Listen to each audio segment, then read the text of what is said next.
दोस्तों, नमस्कार। मैं अंकित मौर्य और आप देख रहे हैं रिसर्च कोचिंग सेंटर। दोस्तों, हमने आपको कक्षा 7 और 8 की विज्ञान और गणित बताया था। आज हम एक महत्वपूर्ण टॉपिक पे आए हैं, जो एक कक्षा 10 की एक छोटी सी पोएम है, जिसका नाम है डस्ट ऑफ स्नो। क्या नाम है? Dust of snow. ये एग्ज़ाम की दृष्टि से बहुत ही महत्वपूर्ण और बहुत ही एक छोटी सी पोयम है, जो 8 लाइन की है। जैसा आप देख सकते हैं, ये 8 लाइन की पोयम है, जो एग्ज़ाम में काफ़ी बार आती भी है और अब की बार आने की संभावनाएं भी है। इसको हम बहुत अच्छे तरीके से इसको कवर करने वाले हैं और आप इसको देख सकते हैं। क्लास 10th की पहली पोयम है ये। एक मतलब अमेरिकन पोएट हैं, जिनका नाम है रॉबर्ट फ्रॉस्ट। क्या नाम है? Robert Frost. रॉबर्ट फ्रॉस्ट एक बहुत ही मतलब इंग्लिश में जाने जाने वाले व्यक्ति हैं, यानी ये कह सकते हैं कि इंग्लिश पोएट, यानी ये अमेरिकन पोएट हैं। यानी इन्होंने एक बहुत अच्छी अच्छी कविताएं लिखी हैं, जिसमें से एक छोटी सी कविता कक्षा 10 में है। उसका नाम है डस्ट ऑफ स्नो। आप यहाँ पे देख सकते हैं कि dust of snow, dust of snow. Dust मतलब धूल होता है, लेकिन यहाँ पे धूल नहीं है, यहाँ पे स्नो यानी बर्फ है। बर्फ के छोटे छोटे जो पार्टिकल्स होते हैं, क्या होते हैं?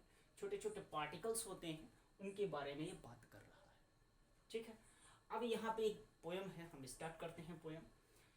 इसमें कवि महोदय जी कहना क्या चाहते हैं, हम उनके बारे में आज देखेंगे। यानी कवि एक समय समझ लीजिए कि एक मतलब जो हमारे समाज में व्याप्त जो कुरीतियाँ हैं, जो हम उनको मान लेते हैं, उस पर इसने प्रकाश दिया है। जैसे कहता है अशुभ, कुछ चीज़ें जो होती हैं जो शुभ मानी जाती हैं, कुछ अशुभ मानी जाती हैं।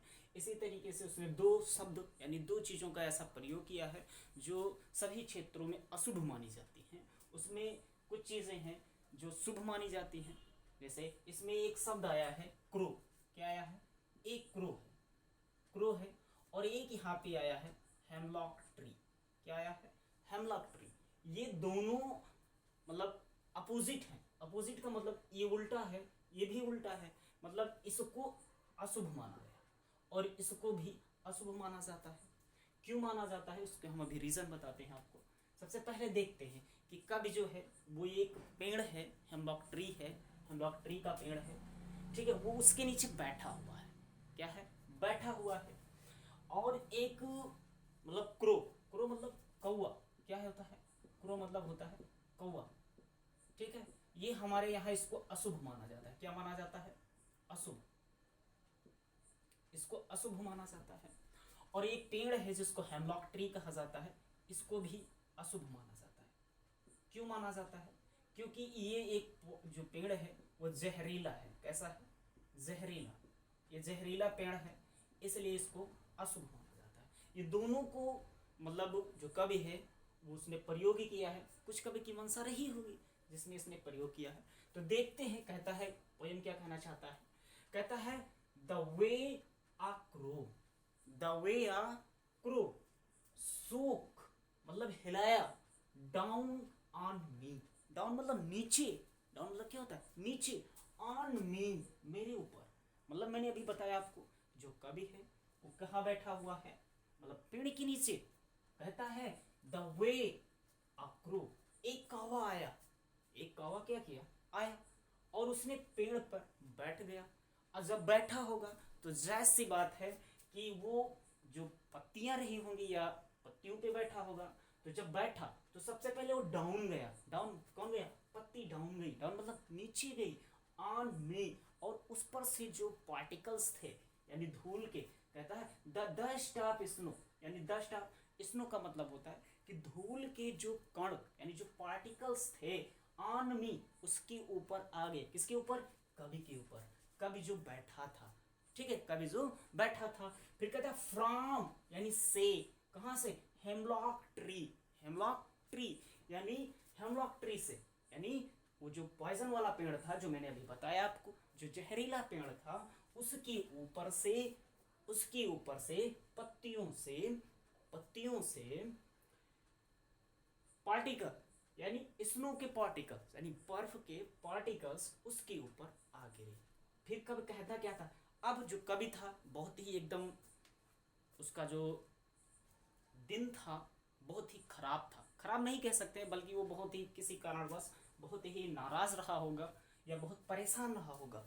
फिर आगे क्या होता है उसमें देखते हैं, कहता है उसका जो पूरा दिन था एकदम बदल गया। बदल दिन का मतलब ये नहीं है कि भाई 24 घंटा होते हैं तो 48 घंटे हो जाए, वो दिन नहीं बदला, बल्कि उसका समय, उसका जो मूड था चेंज होगा। कैसे चेंज होगा, हैज, दूसरी स्टेंजा है, has given my heart. Heart मतलब होता है हृदय, जो हृदय था द्रवित था, कैसा था, द्रवित था, वो क्या हो गया, चेंज ऑफ मूड, उसका जो मूड यानी खराब था किसी कारणवश, हो सकता है झगड़े करके, अरे नहीं झगड़े नहीं यहाँ पे कह सकते हैं, लेकिन उसका जो हृदय उसे बताया नहीं है किस लिए, लेकिन उसका जो हृदय था बहुत ही मतलब दुखी था, तो क्या हो गया, has given my heart. Heart मतलब होता है दिल, जो था दुखी था वो क्या हो गया, अ चेंज ऑफ मूड यानी उसके मस्तिष्क के साथ साथ उसका हृदय जो था एकदम पूर्ण रूप से एकदम बदल गया। कैसे बदल गया, and saved some of part, और उसने बचा लिया, किसने बचा लिया, इस कावे ने बचा लिया।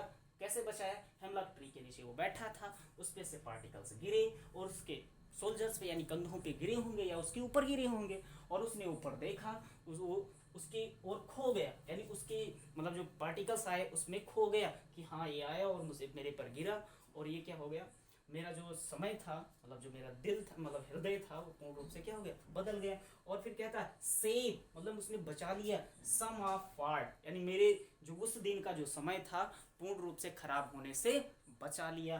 फिर क्या कहता, of a day I had a rude, ये जो समय था जो बर्बाद होने वाला था, मेरा पूरा का पूरा दिन जो था उस समय पूर्ण रूप से बर्बाद होने वाला था, उसने आकर मुझे बचा लिया। यानी किसने बचाया, हाथ पकड़ कर नहीं बचाया, बल्कि उसका हृदय जो था दुखी था, थोड़ा खुश हो गया होगा, इसलिए कह रहा है कि जो मेरा दिन था पूर्ण रूप से उसने बचा लिया। ये बहुत अच्छी कविता है, ये आएगी भी, और ये 8 लाइन की है। देखिएगा 4 लाइन इधर है और 4 लाइन इधर है, इसको आप याद करिएगा।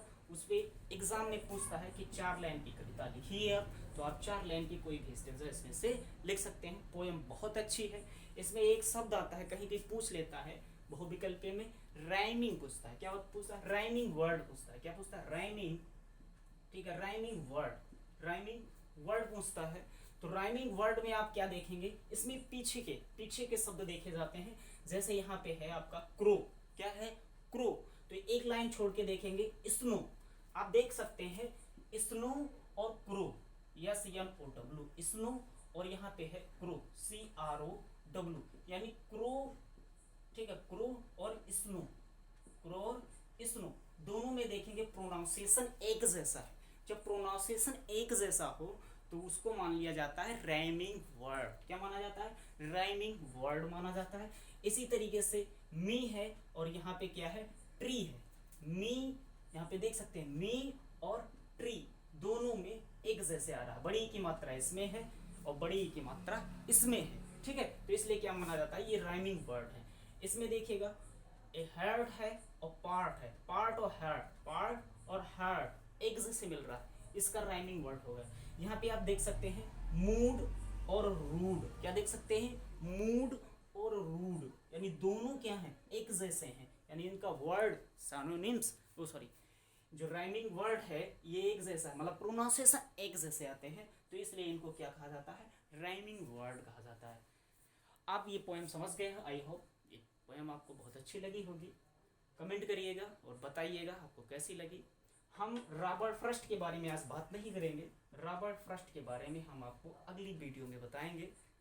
रॉबर्ट फ्रॉस्ट कौन थे, कहाँ के थे और इन्होंने क्या क्या किया है, जिसको सेंट्रल आइडिया कहा जाता है, उसके बारे में हम कल बात करेंगे। थैंक यू, धन्यवाद।